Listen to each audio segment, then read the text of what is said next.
മാതാവേ, ഞാനൊരു മനുഷ്യനാണെന്ന കാര്യം കൂടി ഓർക്കണ്ടേ. ആ ജന്തു എന്നാ കാതൽ കിസ് ടൈറ്റാനിക് മാതിരി ഇരുന്ന് നല്ലൊരു പ്രതീക്ഷയോട് കൂടി കാത്തിരുന്ന പടമായിരുന്നു ഓടും കുതിര ചാടും കുതിര.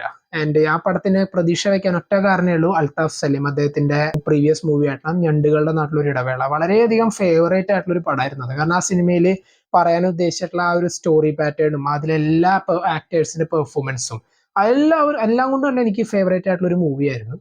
പക്ഷെ ഓടും കുതിര ചാടും കുതിര കാണാൻ കയറുമ്പോൾ ആ ഒരു പ്രതീക്ഷ വെച്ചുകൊണ്ട് എന്തെങ്കിലും നല്ലത് അല്ലെങ്കിൽ ഒരു ഫ്രഷ് ആയിട്ടുള്ളത് യൂണിക് ആയിട്ടുള്ളതും ഓഫർ ചെയ്യാൻ പറ്റും എന്നുള്ള ഒരു പ്രതീക്ഷയിൽ കണ്ടു തുടങ്ങിയത് അസ്ഥാനത്തായി പോയി എന്ന് തന്നെ പറയാണ്ട് വയ്യ. കാരണം ഒരു തരത്തിലും ഇംപ്രസ് ചെയ്യാത്ത ഒരു പടം തന്നെയായിരുന്നു അത്. കാരണം പടത്തിന്റെ തുടങ്ങി ഒരു 10 മിനിറ്റ് കഴിയുമ്പോൾ തന്നെ നമുക്ക് എന്തോ ഒരു എന്താ പറയാ ഒരു പാളിപ്പോയോ എന്നുള്ളൊരു തോന്നലുണ്ടായിരുന്നു. അത് ശരിവെക്കുന്ന രീതിയിലായിരുന്നു പിന്നത്തെ ഒരു പോക്ക്.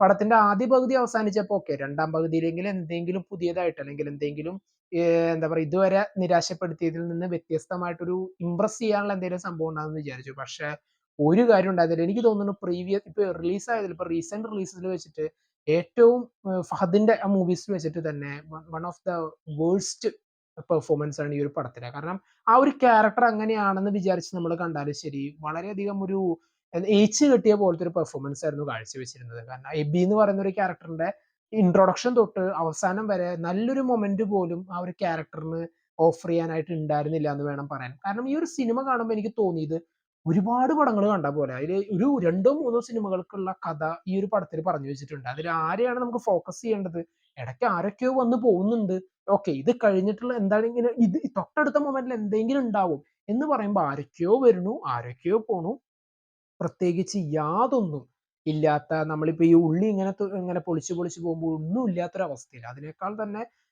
അതുപോലുള്ളൊരു അവസ്ഥയായിരുന്നു ഈ ഒരു പടം കണ്ടപ്പോൾ. കാരണം ഇതിലിപ്പോ ഇത്രയും നല്ല ആക്ടേഴ്സും ആ ഒരു ആർട്ടിസ്റ്റുകളുടെ ആ ഒരു അത്രയും നല്ലൊരു നിരയുണ്ട്, പക്ഷെ നല്ലൊരു കഥയും ഇല്ല, നല്ലൊരു പെർഫോമൻസും ഇല്ലാതെ എന്തിനോ വേണ്ടി തിളച്ച സാമ്പാറായിരുന്നു. നമുക്ക് ഇടയ്ക്ക് തോന്നിപ്പോകും എന്തിനായിരുന്നു ഇവിടെ വെച്ചിട്ട് ഈ സിനിമ അവസാനിപ്പിക്കുന്നത്, അല്ലെങ്കിൽ എന്തിനാണ് ഇങ്ങനെ കൊണ്ടുപോകണത് എന്നുള്ള തോന്നലായിരുന്നു. കാരണം അത്രയും തന്നെ നിരാശപ്പെടുത്തിയ ഒരു പടം തന്നെ പറയാം. കാരണം ഇത്രയും നല്ലൊരു എന്താ പറയുക ഒരു ടാലന്റ് തെളിയിച്ചിട്ടുള്ള ഒരു ഡയറക്ടറുടെ അടുത്ത് നിന്നും നല്ലൊരു പ്രതീക്ഷ ഉണ്ടായിരുന്നു, അങ്ങനെ ഒരു ഫീൽ ഗുഡ് ആയിട്ടുള്ളതോ അല്ലെങ്കിൽ നല്ലൊരു എന്റർടൈൻമെന്റ് മൂവി ആയിരിക്കും വരിക എന്നൊരു പ്രതീക്ഷ ഉണ്ടായിരുന്നു. പക്ഷെ ഒരു തരത്തിലും കാരണം ഒന്നും തന്നെ ഈ സിനിമയിൽ അത്യാവശ്യം നല്ലത് എന്ന് പറയാനായിട്ടുണ്ടായിരുന്നില്ല. ഈ ലാലിന്റെ തന്നെ ചില അവിടെ ഇവിടെയൊക്കെയുള്ള ചില കൗണ്ടറുകൾ മാത്രമായിരുന്നു, ചിലത് പിന്നെയും എന്താ പറയാ ചില അങ്ങനെ മനസ്സിൽ തങ്ങി നിൽക്കുന്ന ഒരു സംഭവം. ആൻഡ് അതർവൈസ് എന്താണ്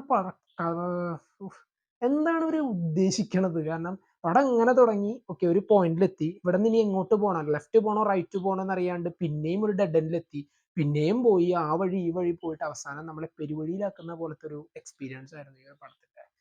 ശരിക്കും പറഞ്ഞാൽ നല്ലൊരു ഡിസപ്പോയിന്റിംഗ് ആയിട്ടുള്ള മൂവി എക്സ്പീരിയൻസ് തന്നെയായിരുന്നു. എന്തൊക്കെയായിരുന്നു നിങ്ങൾക്ക് പടത്തെ കുറിച്ചുള്ള അഭിപ്രായങ്ങൾ കമന്റ് ബോക്സിൽ നോട്ട് ചെയ്യാം.